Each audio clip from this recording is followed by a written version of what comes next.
আকাশবাণী কলকাতা খবর পড়ছি সুদীপ বসু। প্রধানমন্ত্রী নরেন্দ্র মোদী আজ ওড়িশার ভুবনেশ্বরে অষ্টাদশ প্রবাসী ভারতীয় দিবস সম্মেলনের উদ্বোধন করেছেন। অনুষ্ঠানে প্রধানমন্ত্রী বলেন, বিদেশে বসবাসরত ভারতীয় সম্প্রদায়কে বিশ্বের কাছে দেশের রাষ্ট্রদূত হিসেবে তুলে ধরা হয়েছে। তাদের প্রতি কৃতজ্ঞতা ব্যক্ত করে শ্রী মোদী জানান, প্রবাসীদের কাছ থেকে বিশ্বব্যাপী যে ভালোবাসা ও শ্রদ্ধা তিনি পেয়েছেন তা ভোলার নয়। শ্রী মোদী বলেছেন, বিশ্বমঞ্চে তাঁদের দক্ষতা দেশকে গর্বিত করেছে। গত 10 বছরে প্রধানমন্ত্রী যেসব আন্তর্জাতিক নেতৃবৃন্দের সঙ্গে সাক্ষাৎ করেছেন তাদের প্রত্যেকেই ভারতীয় সম্প্রদায়ের প্রশংসা করেছেন। শ্রী মোদী বলেন, 1915 সালের আজকের দিনে জাতির জনক মহাত্মা গান্ধী দীর্ঘদিন বিদেশে থাকার পর ভারতে ফেরেন। বর্তমান সরকারের লাগাতার চেষ্টায় 25 কোটি ভারতবাসীকে দারিদ্র্য সীমা থেকে বের করে আনা সম্ভব হয়েছে বলেও প্রধানমন্ত্রী জানান। जिस स्केल पर आज भारत में डेवलपमेंट के काम हो रहे हैं वह अभूतपूर्व है।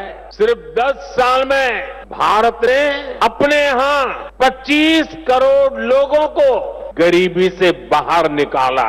भारत दुनिया की 10th लार्जेस्ट इकोनॉमी से ऊपर उठकर 5th लार्जेस्ट इकोनॉमी बन गया है। আগামী সাধারণতন্ত্র দিবসে প্রায় 1000 বিশেষ অতিথিদের আমন্ত্রণ জানানো হয়েছে।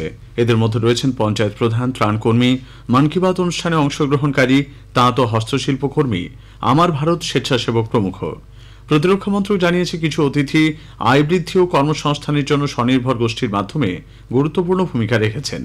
প্যারা olympic team, chess olympiad medal জয়ী, ব্রিজ ওয়ার্ল্ড চ্যাম্পিয়নশিপে সিলভার মেডেল জয়ী দল, স্নুকার ওয়ার্ল্ড চ্যাম্পিয়নশিপের স্বর্ণপদক জয়ীদের বিশেষ অতিথি হিসেবে আমন্ত্রণ জানানো হয়েছে।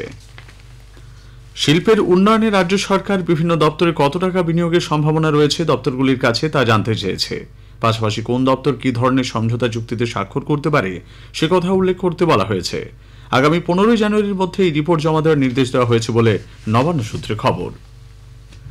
আলিপুর চিড়িয়াখানা জমি বাণিজ্যিক স্বার্থে বিক্রি করার পরিকল্পনার বিরুদ্ধে আজ দক্ষিণ কলকাতা জেলা বিজেপির উদ্যোগে এক প্রতিবাদ পদযাত্রা অনুষ্ঠিত হয়। এতে নেতৃত্ব দেন রাজ্য বিধানসভার বিরোধী দল নেতা শুভেন্দু অধিকারী। রাজ্য সরকারের চিড়িয়াখানা জমি বাণিজ্যিক স্বার্থে বিক্রি করার তীব্র নিন্দা করে তিনি বলেন, আলিপুর চিড়িয়াখানা শুধুমাত্র একটি ঐতিহ্যবাহী প্রতিষ্ঠান নন, এটি বাংলার গর্ব এবং পরিবেশ সুরক্ষার প্রতীক। বাণিজ্যিক স্বার্থে এই জমি বিক্রি করা মেনে নেওয়া যায় না। পদযাত্রাটি রবীন্দ্র সদন থেকে শুরু হয়ে ন্যাশনাল লাইব্রেরি পর্যন্ত যায়। নারীর নিরাপত্তা নিশ্চিত করতে মুখ্যমন্ত্রী মমতা ব্যানার্জিকে খোলা চিঠি দিয়েছে নাগরিক চেতনা মঞ্চ। কলকাতা প্রেস ক্লাবে আজ অভিনেত্রী তথা পরিচালক অপর্ণা সেন সেই চিঠি সকলের সামনে তুলে ধরেন। স্কুল থেকে কর্মক্ষেত্রে মেয়েদের নিরাপত্তা সুনিশ্চিতকরণে কি কি ব্যবস্থা নেওয়া যেতে পারে তার সুপারিশ রয়েছে চিঠিতে। অপর্ণা সেন বলেন, পশ্চিমবঙ্গে নারীদের জন্য নিরাপদ বলে দাবি করা হলেও ধারণা এবং বাস্তবের মধ্যে ফারাক রয়েছে। আমাদের একটা অধিকার তো আছেই, কিন্তু অধিকারের সঙ্গে সঙ্গে কর্তব্য আছে। কর্তব্যটা কি? কর্তব্য হচ্ছে সজাগ থাকা, ভিজিলেন্ট থাকা, এবং সরকারকে যে সরকারই আসুন না কেন,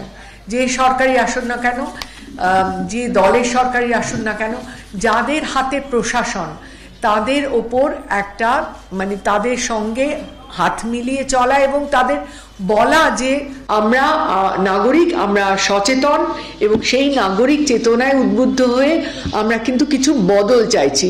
একটু আগের ইঞ্জিন যেটা বললেন যে পরিকাঠামোগত কিছু বদল চাইছি, দীর্ঘমেয়াদী কিছু সিস্টেমিক বদল চাইছি। মুখ্যমন্ত্রী নবান্নের পাশাপাশি রাজ্য সরকারের বিভিন্ন দপ্তরকেও চিঠি পাঠানো হয়েছে বলে জানানো হয়। সমাজের সচেতন নাগরিকরা, অভিনেতা, পরিচালক, শিল্পী, সমাজকর্মী, আইনজীবী, চিকিৎসকরা এই চিঠি লিখেছেন বলে জানিয়েছেন অপর্ণা সেন। জাল পাসপোর্ট কাণ্ডে উত্তর 24 পরগনা থেকে সমীর দাসকে গ্রেপ্তার করার পর তাকে জিজ্ঞাসাবাদ করে বারাসাত থানার পুলিশ আরও বেশ কয়েকজনের নাম জানতে পেরেছে। এদের মধ্যে আরও 2 জনকে গ্রেপ্তার করা হয়েছে।